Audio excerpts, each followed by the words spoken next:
Hagrid's Magical Creatures Motorbike Adventure is an amazing launch coaster located at Universal's Islands of Adventure in Orlando, Florida. Today, I'm going to rank and review it based on 4 different categories. Those being theming, the trains, the ride experience, and the wait times. The first category is the theming. Hagrid's is themed to the Harry Potter franchise, specifically a character called Hagrid. The actual theming on this attraction is phenomenal. In fact, at one point in time, Hagrid's was the most expensive roller coaster in the world, at $300 million, most of which was actually spent on the theming and not the actual roller coaster part. Hagrid's has an elaborately themed queue and station. The queue includes references to the films and books, as well as a few references to the previous attraction that occupied that plot of land in Dueling Dragons. As well as theming in the queue and station, there is a ton of theming along the ride path. There is a ton of greenery and rock work, as well as a ton of themed set pieces and animatronics that all relate to the Harry Potter films and books. Even the area around the ride in Hogsmeade looks absolutely stunning. Overall, I rate Hagrid's theming a perfect 10 out of 10. Disney and Universal usually do an incredible job theming, and Hagrid's is no exception. The trains. The trains featured on Hagrid's look just like a motorbike and sidecar. These trains are well themed with onboard audio and tons of other details, including a working light. The trains are also pretty comfortable with only a lap bar restraint. I rode in the sidecar because I thought it had a more minimalistic restraint. Others have said that riding the motorbike is better than riding in the sidecar. Both looked comfortable, so I will just assume that they are. Overall, Hagrid's trains are extremely well themed. And that's about it. They're not really that special. These trains are good, but not my absolute favorite. I rate them a 7 out of 10. I have definitely ridden roller coasters with much better trains, like Velocicoaster on the other side of the park. You can check my review of that ride and the Incredible Hulk coaster in the description. The ride experience. Hagrid's ride experience really starts before you even board the train with that amazing queue and theming I talked about earlier. But I'm going to focus on the experience that happens when you are seated in your seat and ready to go. Hagrid starts with a slow turn to the right into a very short launch section. This launch doesn't really have too much power, but it kind of catches you a little bit off guard. Hagrid's then slowly turns to the right and then to the left as you head into the second of a whopping 7 launches. This launch has some power to it, and you can definitely feel the speed of Hagrid's building up. Hagrid's then has a sharp turn to the left with some nice positive G's. Then it meanders around a bit, with a few turns and hills, none of which have much force at all. The visuals, however, are quite nice, with the pond to your left and part of the nice-looking queue to your right. Hagrid's then suddenly breaks ahead of what I believe is supposed to be Hagrid's hut. This is one of many set pieces on Hagrid's, and I believe it to be one of the better ones. I really like the detail of the hut, along with the really cool animatronics in the center.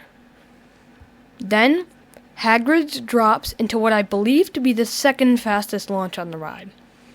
Because you are moving at a slow speed to begin the launch, it actually has some zip to it. Hagrid's then rises into an airtime hill that banks to the left at the end.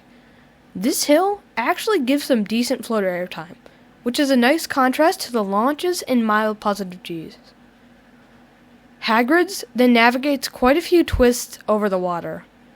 Some of the twists have some nice laterals, but nothing compared to Maverick at Cedar Point or Cheetah Hunt at Busch Gardens, Tampa, which I also have a separate review on. Link in the description. Hagrid's then heads into yet another launch, this one not being very powerful. Then it banks to the right, heads up an airtime hill, then heads into a bunny hill. This sequence of events is fun and has a little bit of force to it. Hagrid then sharply turns to the right and brakes. To your left, you will see a massive animatronic of Fluffy, a character from the Harry Potter books and movies, which looks absolutely incredible. Hagrid then turns to the left and launches up into what we enthusiasts call a spike. I believe this is actually the tallest point of the ride, if you sit in the first few rows. Then you head backwards down the spike into a large turn to the left. Note, if you want to avoid spoilers, skip to the time shown on screen. You then head backwards into a building with some wind-blowing sound effects and cool visuals. Hagrid himself then asks you to repeat after him, Lumos Salem. And right after you repeat it, you will drop vertically around 15 feet. If you are not expecting this, it can be a real shock. But if you are, it really isn't that bad. Hagrid then drops into what I believe to be the fastest launch on the ride. It has some zip, and it really picks up some speed. Then, you traverse a low bank turn to the right that seamlessly transitions into an overbank. These moments are fun, but don't really have much force to them. Then, Hagrid turns up to the right and heads into the final brake run. You will see a unicorn animatronic to your left that looks really cool. And that ends your 5,053-foot-long journey on Hagrid's Magical Creatures Motorbike Adventure. Overall, this ride experience is mild, but has a lot of good theming. Because of the fun surprise moments and really good theming, I think that this category is an easy 8 out of 10. The wait times. Unfortunately, this is not going to be a category that Hagrid excels in for, obvious reasons. I mean, compared to some people, like the people who waited many, many hours for Hagrid's, I waited a meager 100 minutes. At least the queue looks quite nice, I guess. Well, for obvious reasons, this is going to get an amazing 3 out of 10, saved only by how good the queue looks. Final ranking.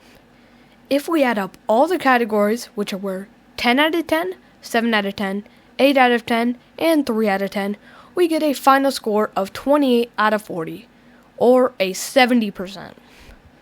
Honestly, if the queue lines did not exist, the score would look a lot better. I mean, if we just do not include the queue times, the score would go to a respectable 25 out of 30, or 83%. All in all, this ride is really good. I have it at my number 10 spot in my personal rankings, which is really good for roller coasters whose target audience is not like thrill seekers like myself. What do you think of Hagrid? Tell me in the comments, and have a good one. Bye!